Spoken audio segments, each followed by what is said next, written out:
प्रदेश के गुरुग्राम फरीदाबाद में जैसे ही कोरोना के मरीज सामने आए, इससे स्वास्थ्य विभाग में हड़कंप मच गया। कोरोना के मरीज जैसे ही सामने आए हैं, उसको लेकर पलवल का स्वास्थ्य विभाग भी अलर्ट हो गया है। एसएमओ डॉक्टर संजीव कुमार ने कहा है कि 2020 में आए कोरोना से सीख देकर गया है कि हमको किस तरह से सतर्क रहना है और क्या क्या सावधानियां बरतनी है। उन्होंने कहा कि कोरोना को लेकर वह पूरी तरह से तैयार है, मरीजों को कोई परेशानी नहीं होगी। आपको बता दें कि जैसे ही गुरुग्राम और फरीदाबाद में कोरोना के मरीज सामने आए हैं, इससे स्वास्थ्य विभाग में हड़कंप मच गया है, जिसको लेकर स्वास्थ्य विभाग पूरी तरह से अलर्ट हो गया है। तो वहीं इस बारे में जानकारी देते हुए अस्पताल के एसएमओ डॉक्टर संजीव कुमार ने बताया कि जो गुरुग्राम और फरीदाबाद में कोरोना वायरस के मरीज सामने आए हैं, उसको लेकर उनका विभाग पूरी तरह से अलर्ट है। उन्होंने कहा कि जो कोरोना वायरस अभी आया है वह इतना खतरनाक नहीं है जो 2020 में था, उसके मुकाबले में ज्यादा हानिकारक नहीं है। डॉक्टर संजीव कुमार ने बताया कि जो कोरोना को लेकर 2020 में पोर्टेबल अस्पताल बनाए गए थे, उसको सही किया जा रहा है, उनकी साफ सफाई करवाई जा रही है और जो अस्पताल के अंदर कोरोना वार्ड बनाए गए थे उनको दोबारा से सही किया जा रहा है। उनके अंदर बेड सफाई व्यवस्था की जा रही है और उसके अंदर ऑक्सीजन की पाइपों को भी चेक करके सही किया जाएगा। उन्होंने कहा है कि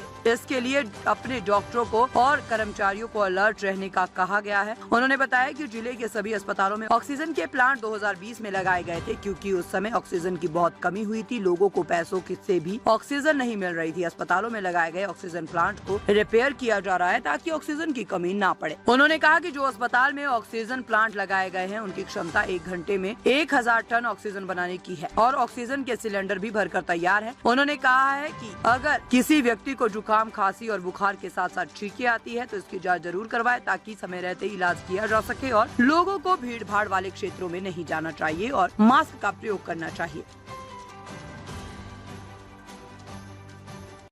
जिस तरह से गुरुग्राम और फरीदाबाद में नए वेरिएंट के साथ जो कोरोना के जो मामले सामने आए हैं, सर उसको लेकर अब अपने अस्पतालों में किस तरह की तैयारियां?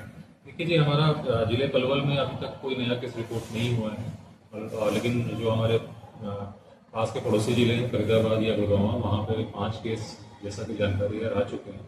और जो कोरोना का जो वायरस हमको 3rd वेव में मिला था, जिसको हम ओमिक्रॉन वायरस बोलते हैं, उसका एक ये सब टाइप है जितनी जानकारी हमको मिली है। और अभी तक जितने भी मरीज इसके मिले हैं उनकी प्रोफाइल को देखते हुए लगता है कि ये कोई भी सीरियस केस इसमें अभी तक नहीं हुआ, सब मामूली केस है। लेकिन फिर भी उसके जो कोरोना के दौर में हमको सिखाया था कि हमको तैयारी कैसे रखनी चाहिए अपनी, वैसी तैयारी हमने की हुई है। और उसके लिए हमने जो कोरोना के मरीज होते हैं उनको जैसी ज़रूरत होती है दवाइयों की या मुख्यतः जो हमारी ऑक्सीजन सप्लाई की, चाहे वो हमारे पास ऑक्सीजन सिलेंडर के फॉर्म में हो या ऑक्सीजन कंसनट्रेटर के फॉर्म में हो या हमारे पास ऑक्सीजन प्लांट हो, वो तैयारियां हमारी सारी होटल अस्पताल में है। और डेडिकेटेड हमारा एक कोविड जो हमने ब्लॉक बनाया था हॉस्पिटल के नाम पे, वो अभी भी वैसा का वैसा ही है और उसमें सारी सुविधाएं हैं और ज़रूरत पड़ने पर हम उसको तुरंत स्टार्ट कर सकते हैं।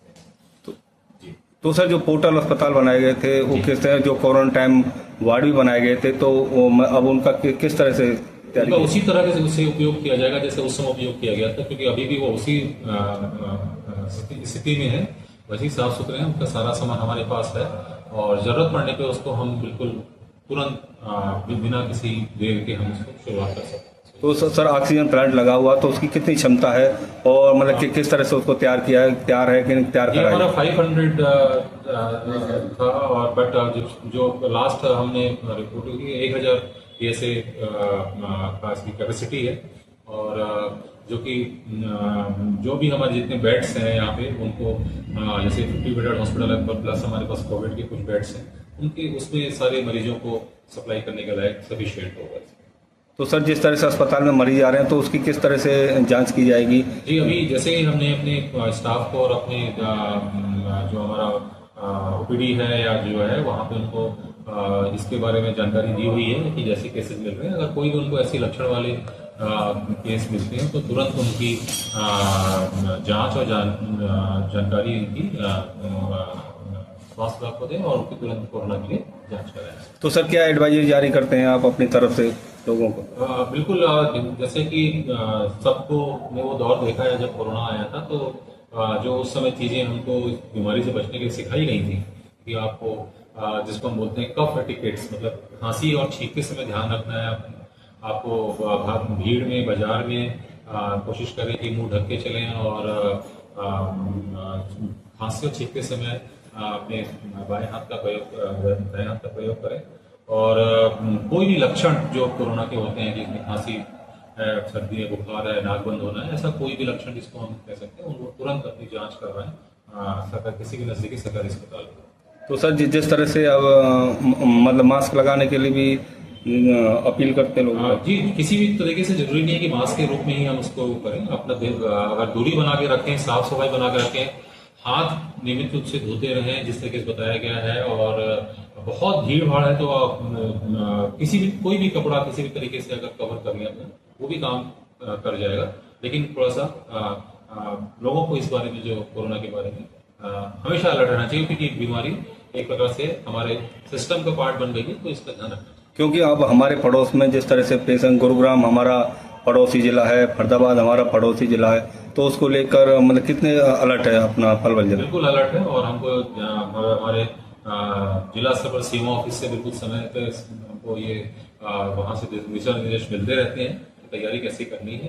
और जैसे मैंने कहा कि ये हमारी नई बीमारी नहीं है, हम इससे पहले लड़ चुके हैं और सफलतापूर्वक हमने कोरोना को हमने रोका था। तो हमारी तैयारियां उसके हिसाब से पूरी है। जो भी इसके लिए सामान चाहिए, लॉजिस्टिक्स चाहिए, व्यवस्था चाहिए, स्टाफ चाहिए, या हमारे स्टाफ